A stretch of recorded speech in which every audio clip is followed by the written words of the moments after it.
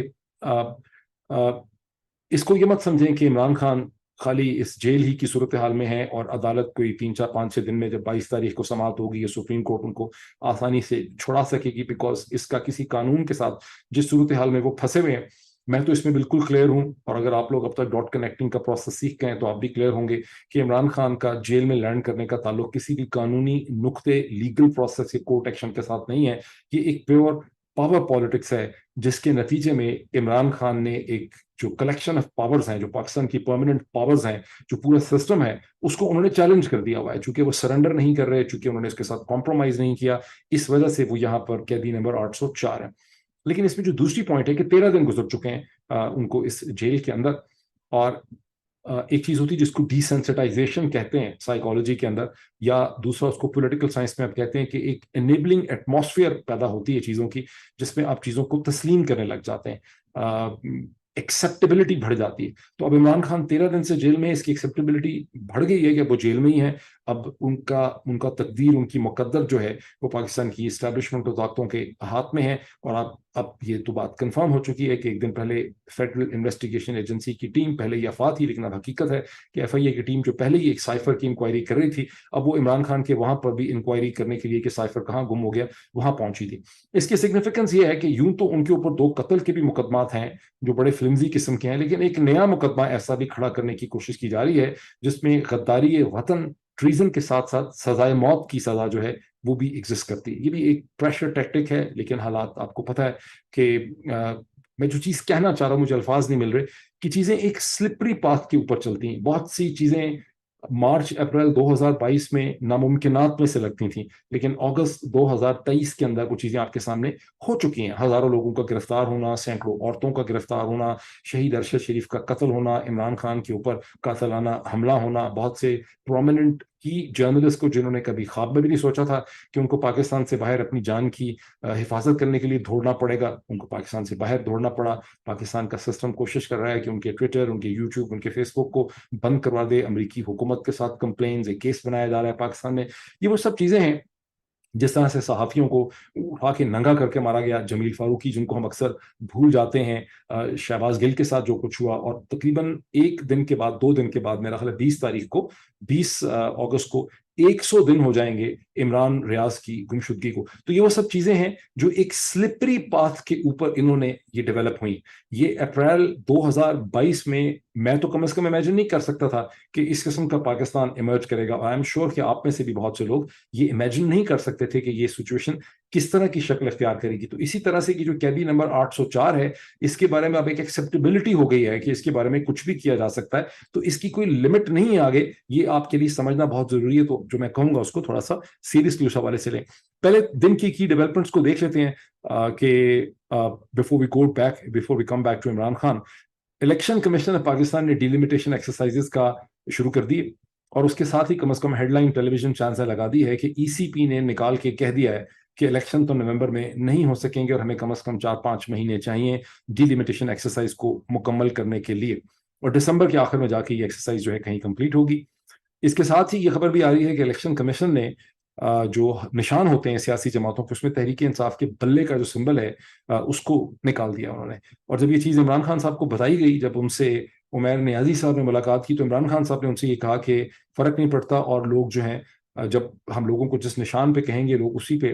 نشان لگائیں گے, اور اس سے پریشان نہ ہوں. یہ وہ غلط کہہ رہے ہیں. اصل میں یہ وہ ٹیکنیکل قسم کی چیزیں ہیں جس کے میں بار بار اشارہ کرتا ہوں. اس پہ ان کو بہت لڑنے کی ضرورت ہے, بیکاز جو کامن آدمی ہوتا ہے اس کے ذہن کے اندر ایک مینٹل انرشیا ہوتا ہے. جب آپ ایک پارٹی کا نشان اس سے چھین لیتے ہیں اور آپ کو 1 ہفتہ یا 10 دن پہلے ایک نیا نشان ملتا ہے, تو لوگ اس کو بالکل ابزارب نہیں کر سکتے کہ اب انہوں نے ایپل کے اوپر نشان لگانا ہے, یا انہوں نے کیلے پہ اوپر نشان لگانا ہے, انہوں نے گاڑی کے اوپر نشان لگانا ہے, بس پہ نشان لگانا ہے, تیر پہ نشان لگانا ہے, کس چیز پہ نشان لگانا ہے. نشان بڑے امپورٹنٹ ہوتے ہیں. جب لوگ اس طرح کی باتیں کرتے ہیں جیسے کہ عمران خان صاحب نے کر دی ہے, یہ بہت سے اور لوگ بھی آپ میں سے سوچتے ہوں گے, تو بیسکلی طور پہ وہ صرف اپنے ایک لینز سے حقیقت کو دیکھ رہے ہوتے ہیں. ان کو یہ اندازہ نہیں ہے کہ جو اتنی پھیلی ہوئی 200 ملین پلس کی عوام ہے وہ کتنے ڈفرنٹ قسم کے مینٹل اور ذہنی لیولز کے اوپر ایگزسٹ کرتی. تو یہ کہ وہ سمبل اگر نہ ملے تحریک انصاف کو بلے کا, تو یہ کوئی چھوٹی موٹی سازش نہیں ہے, یہ ایک بہت بڑی اس میں گیم ہے, جس طرح کی اور بہت سی چیزوں کی گیم.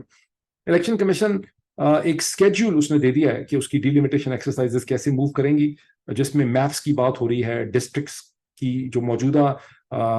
حلقہ ہے, جو ان کی شکل ہے ڈسٹرکٹس کی پورے پاکستان میں, ان کو 17 اگست کو فریز کر دیا جائے گا. پھر نئے میپ بنیں گے, پھر کنسلٹیشن ہوگی, پھر اس کنسلٹیشن کے ڈرافٹس آئیں گے, پھر اس کے بعد آبجیکشن کریں گے لوگ. پھر الیکشن کمیشن نے وقت دیا ہے جس ٹائم پیریڈ کے اندر وہ ان آبجیکشن کو ایڈریس کرے گا, پھر وہ وقت اور وہ ٹائم لائن اور ڈیڈ لائن ختم ہو جائے گی آبجیکشنز کی.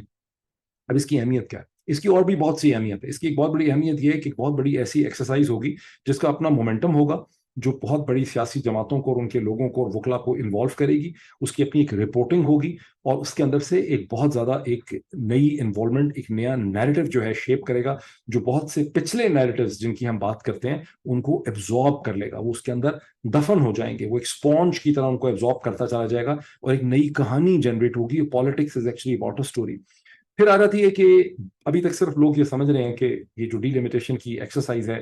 یہ محض الیکشن کو ڈیلے کرنے کی کہانی، ہرگز نہیں. اس کے اندر جیری مینڈرنگ کا ایلیمنٹ ہوگا، بیکاز جب آپ ڈسٹرکٹس کو ریڈیفائن کریں گے تو جس طرح سے مئی 9 کے ذریعے پاکستانی پالیٹکس کو کنٹرول کر لیا گیا، اور اب پی ٹی آئی اور عمران خان کے لیے ممکن نہیں رہا مئی 9 کے بعد کہ وہ ریلیز نکالیں، جلسے کریں، لوگ سڑکوں پہ نکلیں، پوری کہانی بدل دی گئی. اور جو کانسٹیٹیوشنل آرکیٹیکچر تھا پاکستان کی عدالتوں کا، اس کو توڑ پھوڑ دیا گیا. اسی طرح یہ جو ڈیجیٹل سینسس ہے، اس کے بعد جو ڈیلیمیٹیشن ہے، اس میں صرف الیکشن کو ڈیلے نہیں کیا جا رہا، بلکہ ایک نیا ایسا الیکٹورل کالج، یعنی کالج تو غلط ہے، ایک ایسا الیکٹورل ڈسٹرکٹنگ کھڑی کی جائے گی جس کو آپ صرف جیری مینڈرنگ کہہ سکتے ہیں. مجھے شک ہے جس طرح سے 1812 کی یہ ٹرم شروع ہوئی تھی جب امریکہ کے اندر اس طرح سے ڈسٹرکٹس کو ریڈیفائن کیا کرتے تھے، ابھی بھی یہ گن وہاں پہ ہوتا ہے. تو ایک ڈسٹرکٹ کو کسی نے کہا کہ اس ڈسٹرکٹ کی شکل تو بالکل اب سیلمینڈر کی طرح لگتی ہے، تو اس وقت فیڈرل پارٹی کے ایک لوگ تھے، انہوں نے کہا یہ جو گورنر ہے جیری، یہ بیسکلی یہ جیری مینڈر ہے، یہ سیلمینڈر نہیں ہے، جیری مینڈر ہے. وہاں سے یہ ٹرم جو ہے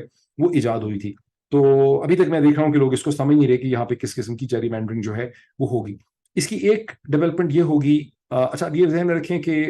ایک 16 رکنی کیبنٹ جو ہے کابینہ، اس نے حلف اٹھایا گزشتہ 24 گھنٹے میں جناب پرائم منسٹر انوار الحق صاحب کے ساتھ، اور اس میں 3 ان کے ایڈوائزرز بھی ہیں. اس کیبنٹ میں اچھے لوگ ہیں، بہت سے اس میں اچھے لوگ ہیں، لیکن اس میں ایسے بہت سے لوگ بھی ہیں جو عمران خان سے شدید نفرت کرتے ہیں. اس میں انفارمیشن منسٹر سولنگی صاحب آئے جو ظاہر ہے کہ عمران خان کو بہت زیادہ محبت کرتے ہیں ان سے. لیکن اس میں اچھی بات یہ ہوئی ہے کہ وہ جو خاتون جن کو لانا چاہتے تھے، میں آپ کو بتا دیتا ہوں کہ پہلے پلان بہت تھا، شریف خاندان کی بہت کوشش تھی، پروپوزل تھا کہ ریحام خان کو انفارمیشن منسٹر جو ہے وہ بنایا جائے. بہرحال the powers that be ultimately نے سوچا کہ بہت ہی یہ کام عجیب سا ہی لگے گا، تو انہوں نے اس کو نہیں کیا اور سولنگی صاحب کو بنایا جو کہ عمران خان کے بہت بڑے ایک مخالف یا اوپوننٹ ہیں. الیکشن کمیشن چونکہ اب یہ کہہ چکا ہے کہ نومبر میں الیکشن نہیں ہوں گے، اس کا مطلب ہے کہ جس چیز کا شک تھا، ہم تو شک سے زیادہ کہہ چکے تھے کہ یہ جو کیبنٹ اب بنی ہے، یہ کیبنٹ اب بہت دیر تک چلے گی، یہ کیبنٹ جانے والی جو ہے جلدی نہیں ہے. اور کامران خان صاحب نے تو اپنے ٹویٹ میں کہہ دیا کہ یہ ایک غیر معینہ انڈیفینٹ ٹائم پیریڈ تک چل سکتی ہے. یہاں پہ اب ایک کانفلکٹ یہ پیدا ہوگا کہ امریکن جو اسٹیٹ ڈپارٹمنٹ ہے وہ یہ تو بڑی جلدی ایکسیپٹ کر لے گا ان کی بات کہ یہ ابھی الیکشن نہیں ہو سکتے بیکاز کانسٹیٹیوشنل مسئلہ پیدا ہو گیا ہے، ڈیلیمیٹیشن ہے، کاؤنسل آف کامن انٹرسٹ نے کہہ دیا. حالانکہ اصل حقیقت یہ ہے کہ یہ سارا کا سارا ایک ڈرامہ کھڑا کیا گیا ہے. جیسا کہ میں نے آپ کو ایک دن پہلے بتایا تھا کہ ابھی تک سپریم کورٹ نے اس پٹیشن کو میرا خیال ہے ایڈمٹ ہی نہیں کیا جو سپریم کورٹ بار ایسوسیشن ان کے سامنے رکھی ہے، جس میں بہت زبردست کانسٹیٹیوشنل طریقے سے ایکسپلین کیا گیا ہے کہ یہ سارا کا سارا ایک ڈرامہ ہے، یہ گیم کھیلی جا رہی ہے. اور اصل میں جو کانسٹیٹیوشنل آبلیگیشن ای سی پی کی ہے انڈر آرٹیکل 224 اے، جو پیراماؤنٹ ہے اور آل ادر کنسیڈریشنز، وہ ہے کہ آپ نے 90 دن کے اندر انتخابات کروانے ہیں. اور ساری سینس ہی کانسٹیٹیوشن کی یہ ہے، یہ ڈیلیمیٹیشن درمیان میں زبردستی ڈالی گئی ہے. یہ کھیل ہے جس کے ذریعے الیکشن کو لٹکایا بھی جا رہا ہے اور اس کو اثر انداز ہونے کی کوشش بھی جو کی جا رہی. بٹ یہ کیبنٹ تو اب جھگڑا یہ ہوگا کہ امریکنز جو ہیں وہ فروری مارچ تک کی کہانی کو تو شاید بائے کر لیں، لیکن فروری مارچ میں بھی پاکستان کی اسٹیبلشمنٹ کی کوشش یہ ہوگی کہ الیکشن نہ کروائے جائیں. وہ اس کو چاہیں گے کہ آگے لٹکایا جائے، اسی لیے کامران خان صاحب ایسے ٹویٹ کر رہے ہیں. وہاں پر پھر ٹینشنز جو ہیں وہ واشنگٹن اور پنڈی اسلام آباد کے درمیان میں ایک ٹینس ایٹماسفیئر ڈیولپ کر سکتی ہے، اینڈ اس کو ذہن میں رکھنا جو ہے وہ بہت زیادہ ضروری ہے، وہ تمام لوگ جو کچھ نہ کچھ کرنا چاہتے ہیں. اب آ جاتے ہیں ہم عمران خان صاحب کی طرف. اب ایک دو ایسی لیگل ڈیولپمنٹس ہیں جس کو بہت ذکر کرنا بہت ضروری ہے. دیکھیے پرزنر نمبر 804 عمران خان صاحب کے ساتھ عمیر نیازی ان کے وکیل کی ملاقات ہوتی ہے. بات ہے کہ 6 وکلا ملاقات کرنے گئے تھے لیکن صرف عمیر نیازی کو ملاقات کرنے کا موقع ملا. اب کچھ لوگ اس کو تھوڑا سا حیرانگی سے دیکھتے ہیں کہ ان کی اہلیہ جو ہیں بشرا بی بی، ان کو تو 2 دفعہ ملاقات کا موقع ملا ہے، لیکن ان کے وکیل جن کو فنکشنل اور پروفیشنل ریکوائرمنٹ ہے، بیکاز تقریباً 180 سے 200 کے درمیان کیسز ہیں اور ہر قسم کے چھوٹے چھوٹے فیکٹس ڈفرینٹ ہوتے ہیں اور وکیل اور ٹیمز بھی ڈفرینٹ ہوتی ہیں، جن کو وہ سوال پوچھنے تھے. لیکن عمران خان صاحب کو وکلا سے ٹھیک طرح سے ملنے نہیں دیا جا رہا، جس کی وجہ سے ایک ویسے ہی کم مسائل ان کے لیے نہیں ہے لیکن مسائل اور بڑھتے چلے جا رہے ہیں. 20 سے زیادہ کیسز میں ان کی بیل جو ہے وہ ریجیکٹ ہو چکی ہے، جو ان کی پری اریسٹ بیل تھی، اور باقی جگہوں پہ بھی وہ ریجیکٹ ہو رہی ہیں. اور اب ایک کیس ان کا، اچھا ایک چیز کا میں تھوڑا سا کلیریفائی کر دوں جو کو آپ سب کے ذہنوں میں بہت اس کا خوف بھی ہے، اور نیچرل خوف ہے، صحیح خوف ہے، کہ یہ ایف آئی اے والا جو کیس ہے ٹریزن کے حوالے سے بن سکتا ہے، سائفر کا، جس میں سزائے موت کی سزا رکھی جا سکتی ہے، جس میں ٹریزن کا ایلیمنٹ ہے. اس میں ذہن میں یہ رکھیے کہ یہ بڑا کمزور کیس ہے، ابھی تک اس پہ کسی نے کامنٹ نہیں کیا. یہ کمزور کیس کیوں ہے؟ یہ کمزور کیس اس لیے ہے کہ جو انٹرسیپٹ کی سٹوری چھپی تھی 9 اگست 2023 کو، اس میں کوئی امیج اور عکس نہیں ہے سائفر کا، اور سائفر کی کاپیاں تھیں بے تحاشا.